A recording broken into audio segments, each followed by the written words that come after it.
Tong LG Turoy dako ingon apoy gamay. Tubag siya. Nga ako'y kaluwa Kuya Roy.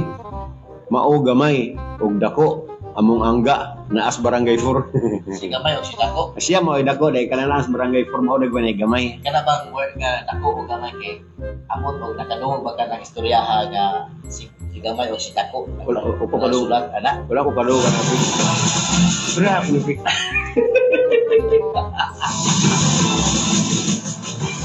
Alba si dako si gamay. Ako sa gini tulpi kinaliw to kay namo ko to istoryahan maestra. Sige. Ang turoy nga dako naas kandang ki. Kaluha na sila to ha. Kaluwa lagi daw. Kaluha. Naka-remember na ko ang istoryahan day pre. Si dako o si gamay. Kana. Istoryahan kita gamay na siya kaayo pod kay kuan kana ato kaning sulat ni siya. Sulat.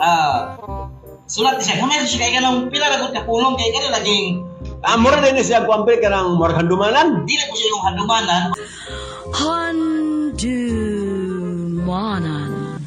So ka awit. Nagkapadala Sulat kaagi. sulat ka ani sulat ka agi kana bang ipadala kay sa unang panahon wala pa mauso ng text. So sulat na gid og eskwela ka o Manila man akin nga Manila man siya eskwela kini si Tako.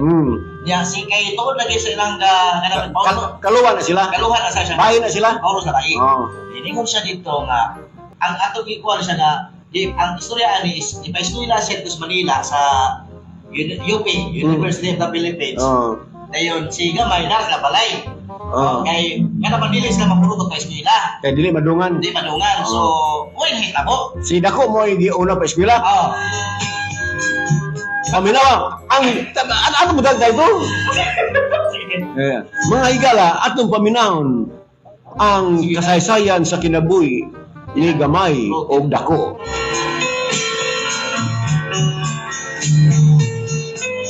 There, ano siya ni? Siya lagi ko na pre. Kaya istorya ni ko siya ni padala siya sa papa. Ano ni istorya ni? Butang yung iko. Saan? Butang iko. Dear Kuya Ron. Ano? Dear Kuya Ron. Wala iko. Wala. Dear Kuya Ron.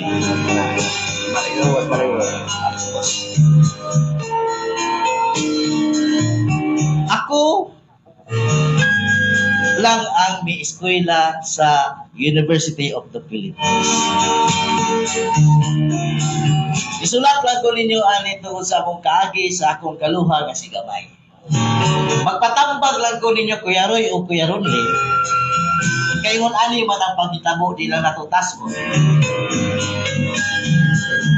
Pagtungtong nako o Gasikan Year College sa Manila, ipadala ko og sulat sa akong tatay.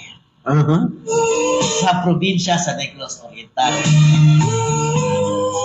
Ang akong sulat, ikisi-kisi sa ako ang igsuon nga si gamay.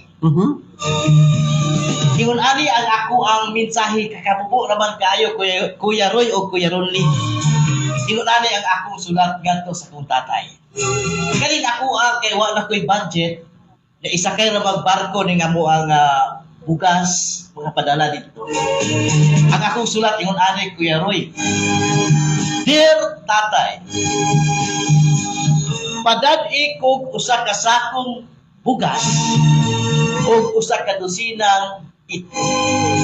Imong anak dako. Huwag yan sulat. May sulat niya. Pag-abot ato Kuya Roy, naabot ang sulat nako sa Simana, Gikas Manila.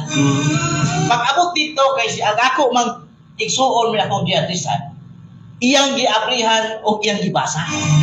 Mao to nga nangayo ko bugas, nangayo ko bugas kasako, ang kaya sa ko bugas o kalusilang itlog, pagkonsumo. Naguol ang akong igsuon o kaluha nga si gamay. Iya kini gikisi-kisi. Pag kisi-kisi niya, mauni na resulta. Kinangita man akong tatay sa sulat kung sa problema na sa Manila. Ana ako ang tatay.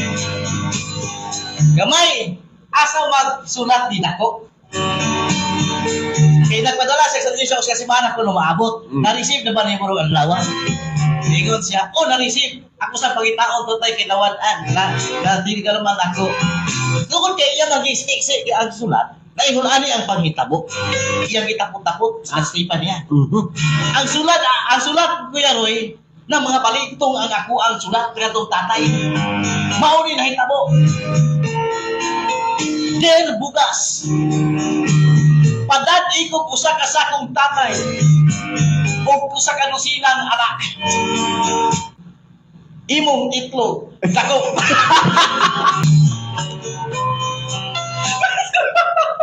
Igisip-isip na niya, pre. Mo na niya yung problemahan. Mau na ako sulat na tampo, Kuya Roy. Kapag ito. Nagkabalintong-balintong niya eh. Okay, mo ba yung sulat niya nga? Dear tatay, padad-i ko og usa ka sakong bugas o usa ka lusinang itlog. Imong anak. Dako.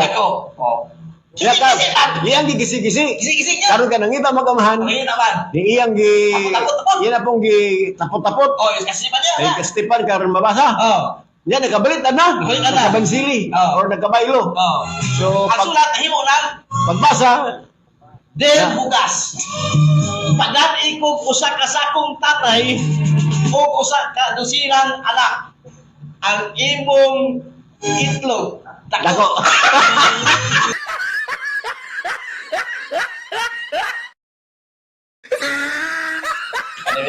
Binuang niya pero mapuna istorya po sa ako.